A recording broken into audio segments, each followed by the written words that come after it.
Со пауза, прекрината седницата на Собранието на Република Македонија откако беше побарано да се обезбеди присуство на министерот за економија Бесар Дурбиши на седницата за пратенички прашања по обвинувањата од СДСМ дека го игнорира законодавниот дом. Пратениците во рамки на 85-та седница ги констатираа оставките на Марко Бислимовски и Цвета Ристовска. На дневен ред се повеќе законски предлози, меѓу кои измените за легализација на бесправно изградени објекти и законот за минимална плата. Во собрание е колешката Далиборка Демјанска. Далиборка, дали е најавено кога ќе се одржи продолжението на седницата? Александар, продолжението требаше да биде за 35 минути, но до сега не се случило да почне седницата точно во толку часот во колку е кажано после паузата. Се касни најмалку по 15-20 минути, така што ние се уште чекаме.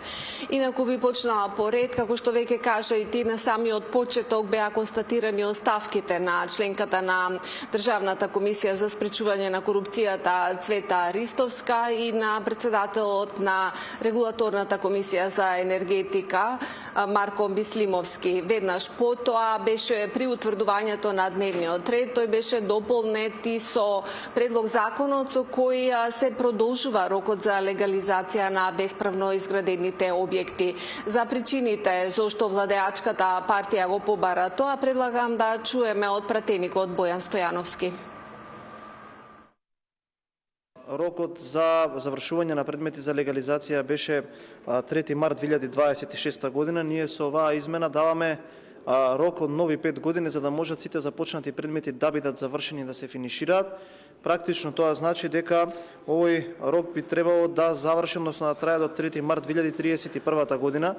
На ваков начин даваме правна сигурност на општините за да имаат можност сите оние илјадници предмети кои што се во лавиринтите поради одредени судски постапки, но и поради тоа што во некои сектори во општините и реално има помалку кадар отколку што има можност да бидат одработени сите овие илјадници предмети.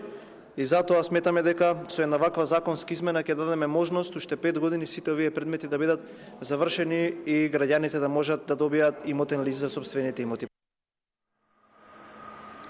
Веднаш по утврдувањето на дневниот ред требаше да почнат двочасовните опозициски прашања, меѓутоа, како што кажа веќе и ти, поради отсуството на министерот за економија, социјалдемократите побараа пауза. Да чуеме дели од нивната реакција. Најавено е дека нашата пратеничка Јована Тренчевска ќе поставува прашање до Бесар Дурбиши, министерот за економија и труд. Истиот проблем кој што го имавме на минатата седница, да го игнорира собранието, да не присуствува и кога ќе дојде тука во собранието да укажува и да се правда колку бил зафатен со приватни работи и така натаму, денеска повторно не е тука. И мислам дека ваков однос кон собранието најмалку може да има Бесар Дурбиши од сите тука кои што се присутни. Инаку на оваа седница, после паузата и после опозицијските пратенички прашања, ќе се најдат неколку закони. Тука е и новиот член на Уставниот суд, професорот на Правниот факултет Гоце Наумовски. Треба да се разговара и за предлогот законот за минимална плата, а на крај е ставена и резолуцијата која што вчера поднесоа од ДУИ за поддршка на челниците на УЧК од Косово, кои се во затвор во Хаг. Александар, ние сме овде, чекаме да почне седницата. Не очекувам дека барем уште 10 на 15 минути ќе се случи тоа.